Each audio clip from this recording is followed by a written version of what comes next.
What's up, guys, and welcome to OneTake. Tonight we're talking about Last Night in Soho. We just watched it, and we're going to have, just like the title says, a spoiler-filled discussion about the movie.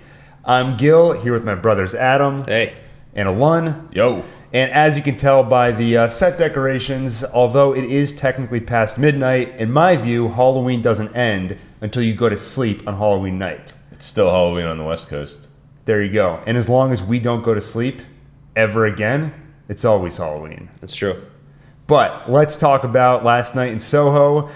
First off, I would just say Edgar Wright is one of the few filmmakers where just having his name attached to a movie, knowing he made the movie, is enough to get us hyped up for it.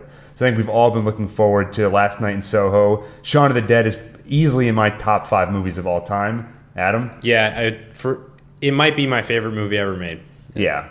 And Alun, as you're sweating now, you're like, oh, I didn't know I was going to be asked this question. It's up there. I don't know where, but it's absolutely non-committal as always. It's easily in the top 1,000. Yeah. Oh, for sure. Yeah. Hot Fuzz is also awesome. Yeah, Hot Fuzz is great. World's End. Okay. It's up there. I feel like I need to give it another shot. I feel like I need to give Hot Fuzz another shot because Really? you guys have been like singing its praises lately, and I remember when I saw it, I wasn't like, I liked it obviously, but like I wasn't crazy about it. I think at the time we originally saw it, it was hard for us to move on from Shaun of the Dead. So to any degree that it deviated from what we saw in Shaun of the Dead, we're like, there's no zombies in this. Like, yo, there's 20 minutes left in the movie. There's no zombies. Yeah. So you got to give it another chance. But Last Night in Soho. So why don't we just start with overall thoughts? Who wants to go first? Adam. So Go for it. I'll say, it was for a horror movie, excellent. For an Edgar Wright movie, very good. So you know what I'm kind of saying? Like, yeah, 100%. I really, really liked it.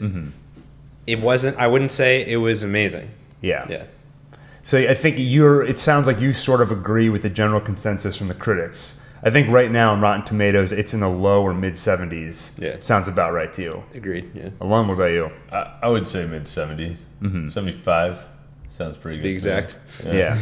Hassani Grant in the chat says thumbs down. Oh no. So Well, we'd love to hear your thoughts. yeah, if you'd like to elaborate, he's 2 thumbs down. Yeah. So Alun, what were you saying? No, I was just giving it a 75. Okay. Yeah, no, I mean, overall, I definitely enjoyed it. Whatever flaws it had, at the end of the day, it kept me on the edge of my seat the entire time. Like, I wasn't bored at all. Like, overall, I really enjoyed it. Did it occur to you, like, that the landlady was Alex or what? Sandy. Yeah, Sandy, Well, Alexandra. So, like, I knew she must have been somebody for a while. Yeah. Like, at a certain point, I'm like, yeah, all right, she's got to be somebody. Basically, anytime you saw somebody with gray hair, you were waiting for the reveal of who are they in that previous timeline. And, like, obviously, they expected you to think that old dude was Jack, right? Which is why they're like, no, it was that other guy we saw for 2 seconds. But, I don't know. I thought maybe there would be some, like, weird time thing where, like, the old lady's actually her or something weird. But I guess this makes more sense. The other one I was thinking is maybe it's her mom. Yeah.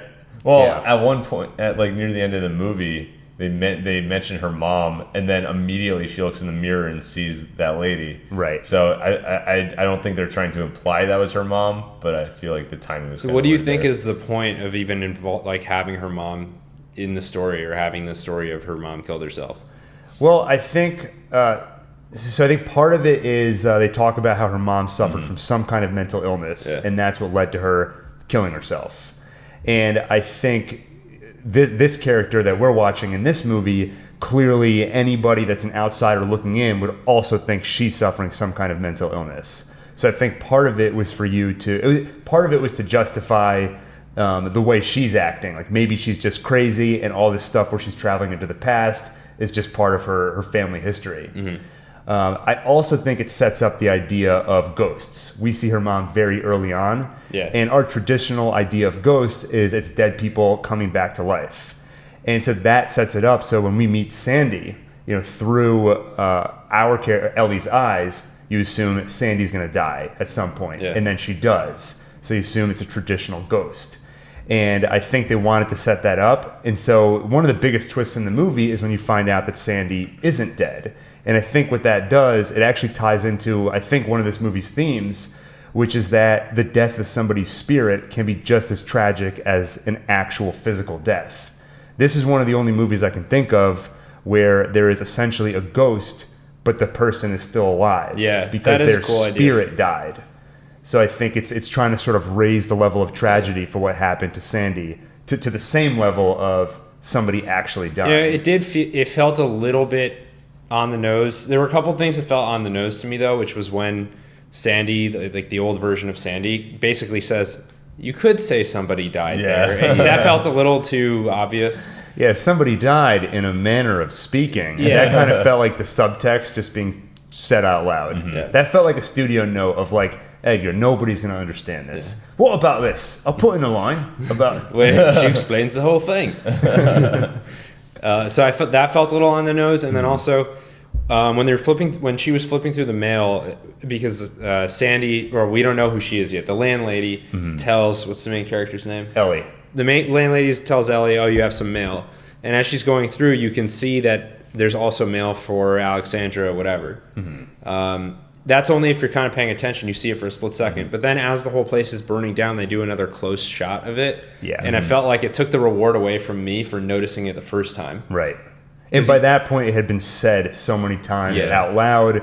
It felt like we didn't need to see that little clue again. Yeah, for like the first half of the movie, like everything is just like I love the vibe. It's like like super weird. You don't know exactly what's going on, and then all of a sudden they just go like hard into like just spelling it out for you. Like I agree. Like if they dialed that back a bit, leave some of it for you to like Google later. Like I'd rather leave a little confused than feeling like it was over explained. Yeah. And that is, if I were going to give my overall thoughts, completely agree with what you guys said, where it kind of landed at, it was good. It was pretty good.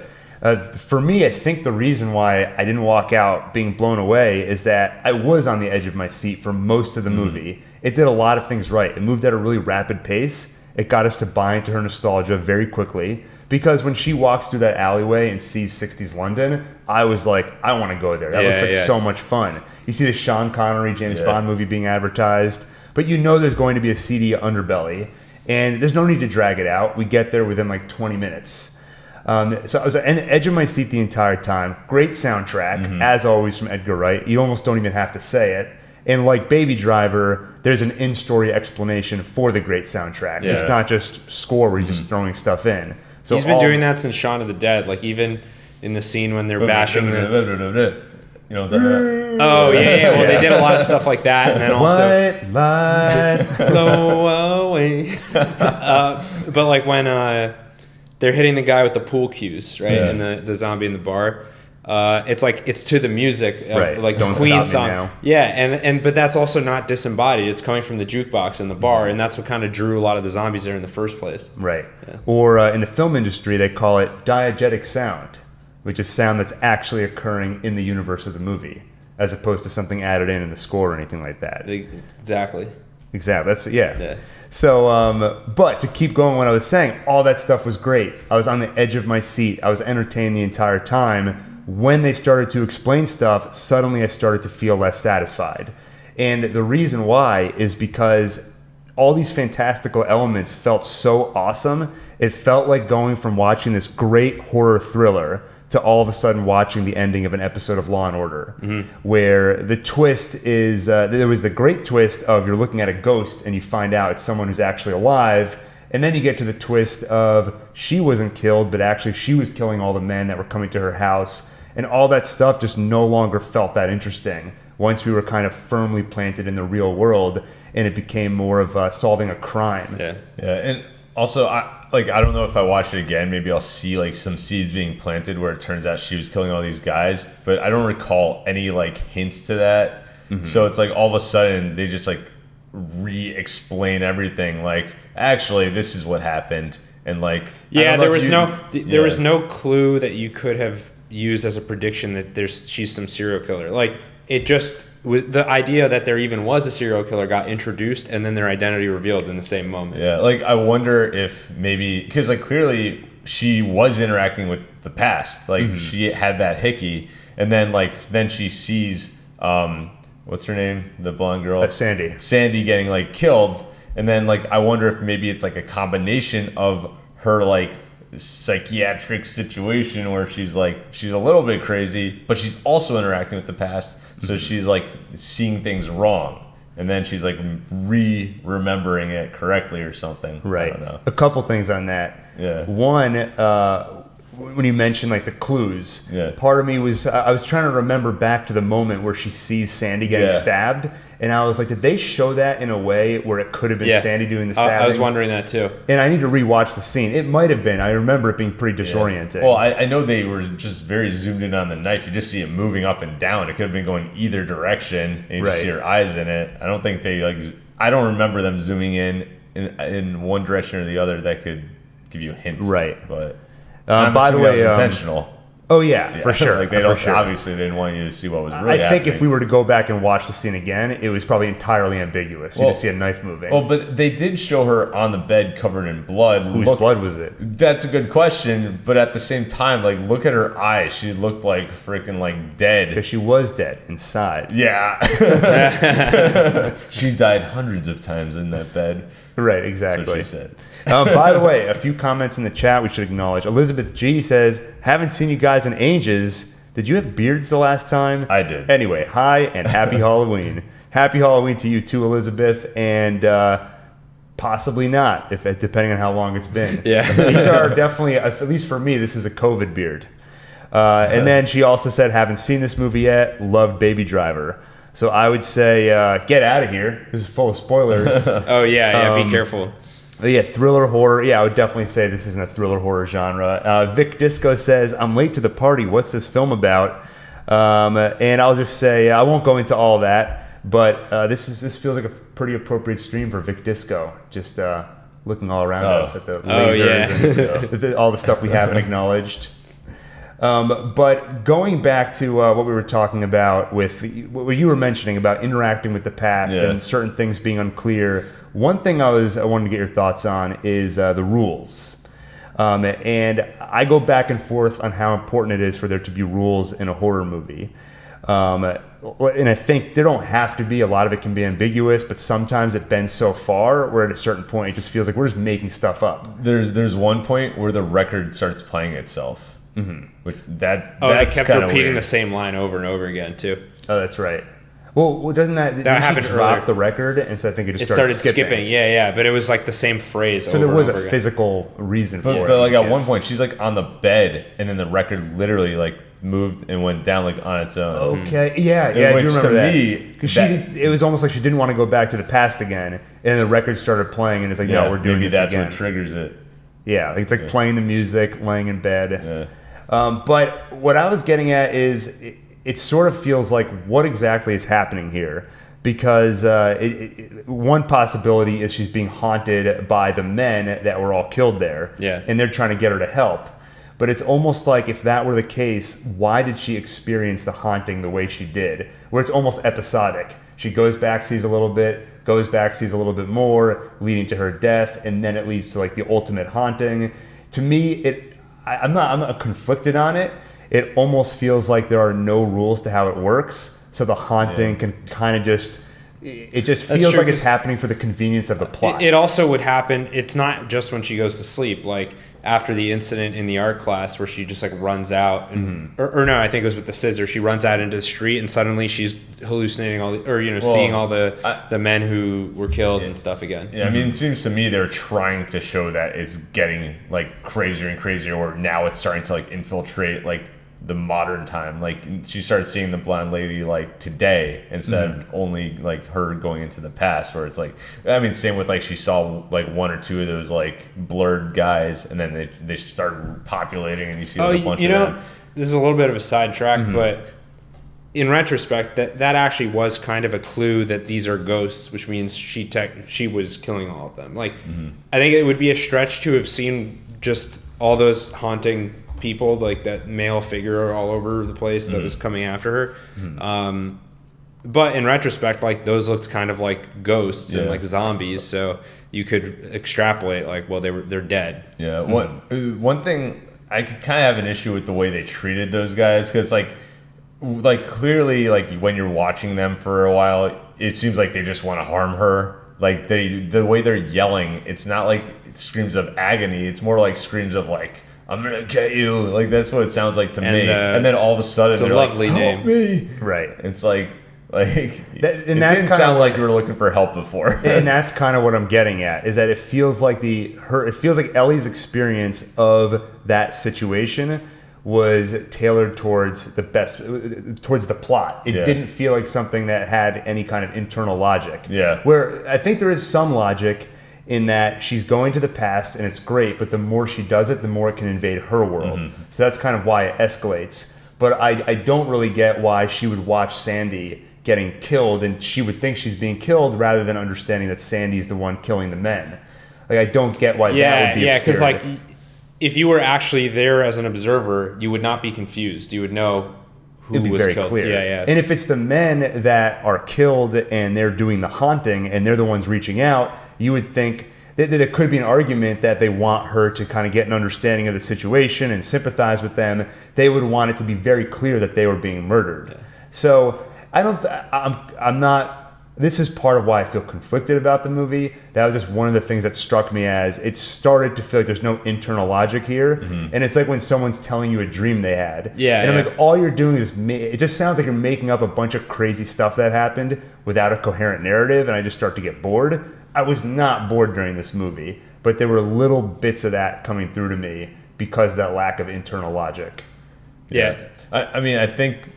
to me, the only like explanation that could make some of this stuff make sense within the movie is that it's not like the time travel thing is real, but also she's hallucinating a bunch of stuff. Like when like the old lady's like following her on the stairs and everything gets all warped and stuff. Yeah. It's like before she's going into the past, coming back to the present. Like everything is still realistic besides the time travel stuff. Like nothing's getting warped or anything. So like I feel like some of this has to be like in her head. Right. Like, I don't think it's actually getting all warped and stuff, you know? Right. It's like an augmented non-reality. Yes. Where she's taking the little bits that are there and adding on top. And and that's kind of what psychosis is. Mm-hmm. So it's like you're usually not hallucinating things that just completely aren't there. So in some cases you are when most of the most common kinds of hallucinations people have are like voices. People tend not to actually hallucinate things that completely aren't there at all. So it would be distortions and like weird changes that like things that are there but getting really misinterpreted by the brain. That reminds me of the men's faces kind of being scrambled. Yeah, that kind of fits that. Well, also the old lady explained that as like they just became blurs to me because she was separating herself. So really. That was the explanation for the blurs, which means them being ghosts is not the explanation for the blurs. That wasn't. I wasn't saying because they were blurry. I was just saying because they looked kind of corpsey and like screwed up. Yeah, it almost feels like there's a combination of she's being haunted by actual ghosts and at the same time being haunted by the internal psychology of Sandy's time. Like just her horrible experience in that room left behind some negative energy. But also her own mental issues that maybe came from her mom. Right. It's a whole hodgepodge of this thing. Yeah. So I think like she's a pretty bright kid. Like she's different from the other students, right? Mm-hmm. Like she's more responsible and just seems in general a little bit more perceptive and smarter. Yeah, she's a little bit of a nerd. She's also let's assume she's like kind of bright for her age, but she's also has this like psychosis problem. Mm-hmm. So it's like for all we know, there were like little context clues and stuff. She was like they didn't make that clear to us, right? But if we're trying to come up with an interpretation where there's nothing supernatural happening, it could be like her brain was picking up on some subtle weird things about the house or things that suggested something bad happened there, and her brain was filling in the gaps, and it happened to somehow align partially with reality. I thought about that when she said to the cops how she would see details in her dream and then later see it in real life. She very well could have walked by that place and then just subconsciously remembered it. Yeah. But I wanted to see if you guys reacted the same way I did to a line that they mentioned early on in the movie but her grandmother said something about, you have to be careful when you get there. The way you feel things, and I don't want you to get overwhelmed. Yeah. I partially read that as, are they going to reveal that she has some The Shining? Yeah, exactly. Some telepathic ability. Yeah, I thought that too. But they left it kind of ambiguous enough where they could just mean like she has a lot of empathy. She tends to feel things more than other people do. Well, I think that I felt like the grandmother knows that Ellie sees her mom. Like, I think they acknowledge that. Right. So I'm guessing the simplest explanation is that she's moving, she's from the country. Mm-hmm. She's moving to a city where there's a lot of craziness, a lot of people. She's not used to that. Maybe she's saying like, if that might build up your anxiety, which will cause you to hallucinate more. Right. So that might have been what. That was the interpretation I ultimately came to. But the first time I heard it, you had the same thing? I was wondering if they were going to reveal like you have some abilities or something. The shitting. Yeah. Right. Yeah. This sounds familiar. I'd say some things the movie did incredibly well. Mm-hmm. There were two aspects. So this is one thing that it wasn't totally consistent, but when it did it, I liked it, which was a sense of realism in terms of people's behavior. Mm-hmm. So first of all, she eventually did actually start talking to her grandma and saying some of what was going on, right? Or like, she wasn't completely keeping it to herself. She also discussed it with her friend, John, I think was his name. Yeah. Right. I don't like when the person who's having all these weird visions refuses to say it to anyone. I felt the same way. Yeah. I was glad she was actually like trying to get help. Yeah, there was that. She went to the police, which every time there's like some kind of crazy ghost situation in a movie, I'm like, go to an authority or like get out. And then the other thing is like, if something's bad, get out of there. So first, I like when she was leaving her dorm to go move somewhere else, I was like, this kid like a pretty smart kid, right? Yeah. Like that's not a good place to live. And then when she was like, I have to leave, like I'm leaving this decrepit old house, like same thing. I was like, good on you, like that's actually smart, right? So there was that, and then even better was just the visuals and like the editing and the audio. Like that stuff was amazing. Yeah, you specifically mentioned the sound mixing. Yeah. Which I don't think I've ever heard you mention coming out No, of the movie. I never really paid that much attention to it. I think with Edgar Wright movies, I do it more because he plays with it a lot. Mm-hmm. Like we talked about with that verb, that word you used. Oh yeah, diegetic sound. Yeah, exactly. And so it did a lot of really cool stuff in this movie. One effect that I thought was really cool was they would like loop certain sounds, like it could be something someone said or some sound just in the environment, and it would loop over and over and get all echoey and weird and morph into another sound from another scene. So specifically, I remember one scene where someone said some phrase, and the phrase repeated and repeated, but eventually transformed into the sound of like a police siren driving by. Yeah, he did the sound mixing and the visuals so well, especially when you get into the crazy psychedelic scenes, which in other movies will sometimes give me that same feeling I described before, where I feel like I'm listening to someone's dream. You're just making up a bunch of crazy stuff. Here, I enjoyed all the psychedelic scenes. The one you mentioned before, where she's kind of crawling up the stairs, and Sandy and like is singing. every step up the stairs, it just shatters, kind of cracks. Yeah, and just like the creepy image of Sandy holding the knife while singing and walking toward her. Yeah, the movie did something I never get sick of in horror movies, which is the sort of upbeat, happy music played ironically over some terrifying situation. This movie did that so well, and I can't remember the example. I know there was one scene where the lyrics of the song pretty clearly matched what was happening on screen. It was something about like running, and she was like running through a crowd, but I loved all that stuff. Yeah. Speaking of, you were talking about like the way like sounds transitioned. Yeah. I think the transition in like the cinematography was done really well too. Like the way like they just faded in and out between situations. I don't know. There's something about it that it just felt like so smooth. I remember like, really well done. There was a specific moment where I think it was Jack kind of like is going to head outside, and you see him like do this, and then as soon as he moves off camera, it like cuts to outside. And I remember just thinking in that moment, like that's such a smooth transition. Yeah. But what I liked is that Edgar Wright had such a specific, crazy cutting style in Shaun of the Dead, Hot Fuzz, and World's End, and I love when a director has a style, but sometimes it gets so driven into the ground, like Wes Anderson. Yeah, where you're like, okay, enough, we get it. Symmetrical stuff is awesome. Yeah. But here, I feel like you're seeing the evolution of the style, where it's there, but it's not distracting. Like if you showed me this movie, I wouldn't immediately recognize it as an Edgar Wright movie. I would just say this is really well made. Well, the transitions, it's almost the opposite of normal Edgar Wright transitions. Where in Shaun of the Dead, it's like go home, grab mom, go to the pub, and it just cuts really hard. Whereas these, you were just saying, like very smooth transitions, like everything's all warped and gooey. Right. It's kind of like the difference between like Shaun of the Dead is like a digital like a CD, whereas this is like analog, like a record. Yeah, nice. Right. I love it. That's such a great metaphor. Yeah. That would be. This was like except butter. Like smooth butter with a hot knife, and Shaun of the Dead is like crackers just being like cracked. Yeah, like except just sudden. Yeah. All right. But except I love Shaun of the Dead, so I don't know about. Well, I like crackers. Yeah. Clearly, at least one of my co-hosts is starving. Yeah. So do you do anything for a saltine right now? I guess anything else that just struck you about the movie that we didn't already talk about, you want to throw out there? I mean, I thought I don't have that good of an eye for like who's a good actor and stuff, but I did feel like the acting was really good. Alon has a great eye for bad acting. I feel like more than I do. Did you notice anything in this movie, or were you sold on everything?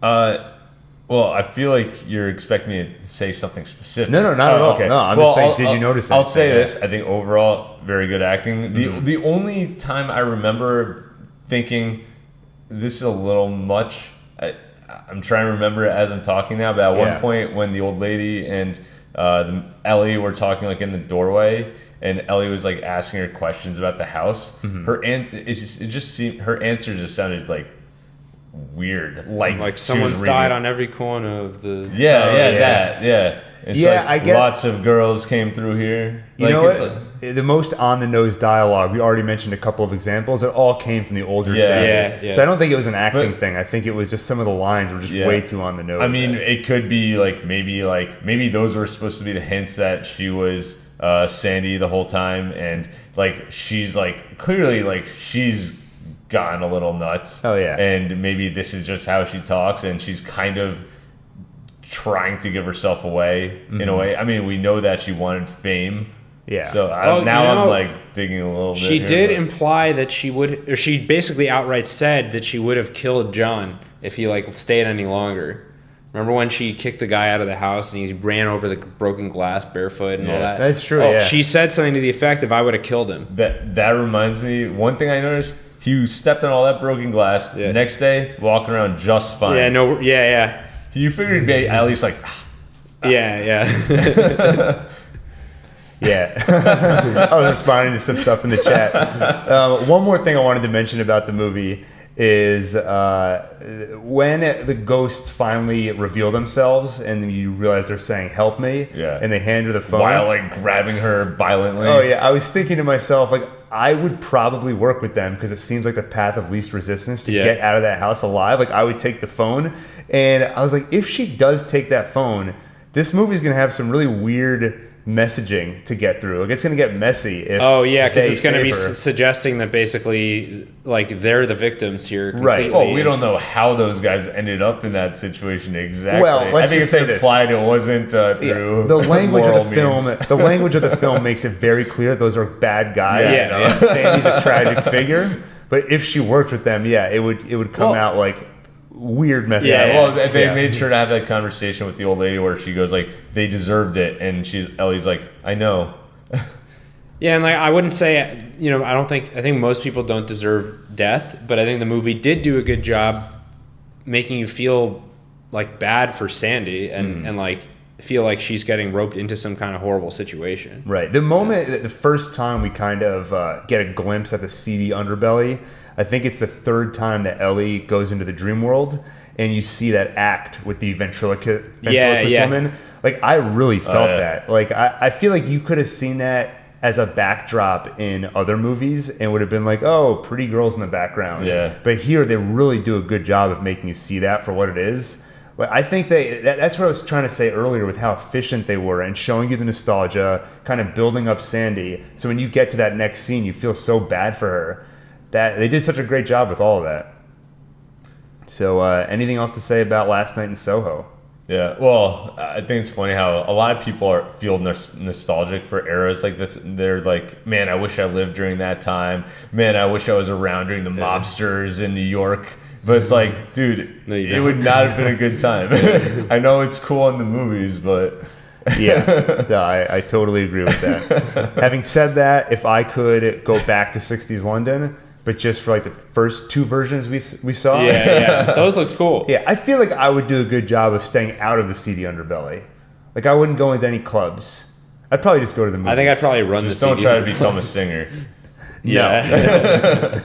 I'd be like, all right, so how do I become a YouTuber? Yeah. This guy Jack can help you out. Go talk to him. Okay. Gil's a local performer where like, you go and he'll talk to you about the latest movie that came out. Or I'll just grab a megaphone on the side of the screen. Yeah, like, let me tell you what I thought of Planet of the Apes. Right.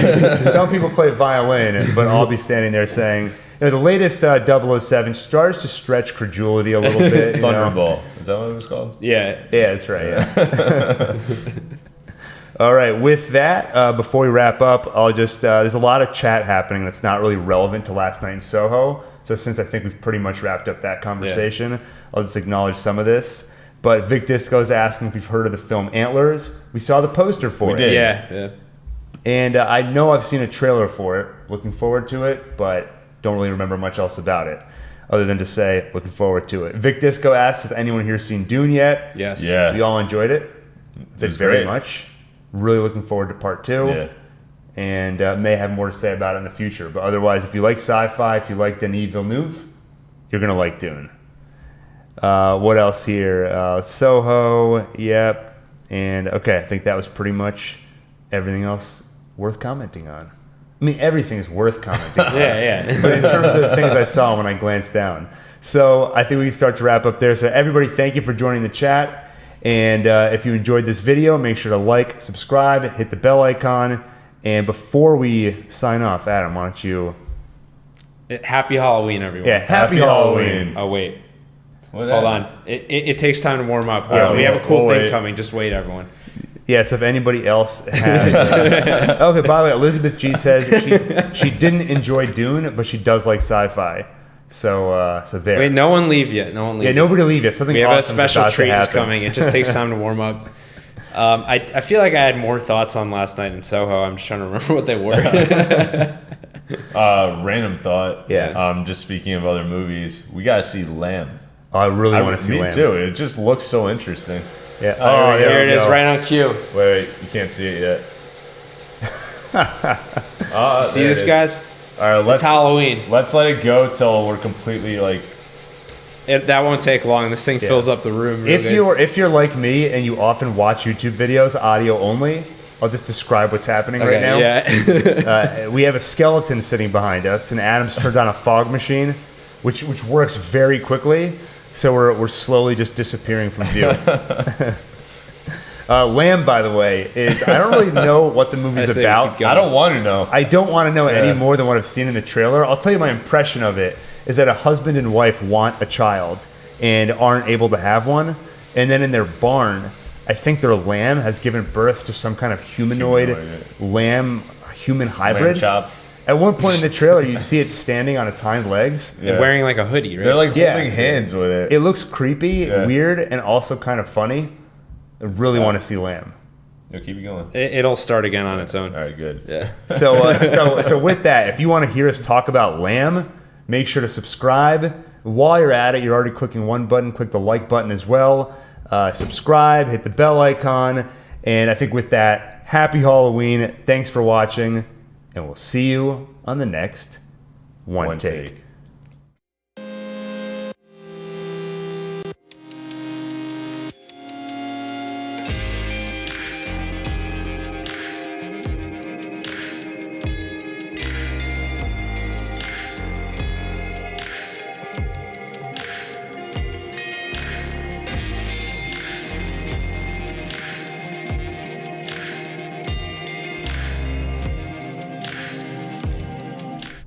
Just wanted to turn it back on for a second. How crazy is it that the fog machine's been going for like 10 seconds? Yeah. And you can't even see us. And we turned it off. I can't see the other side of the room. Yeah. I can see from here, actually, pretty well. All right. Well, have a good night, everybody. Happy Halloween. Bye.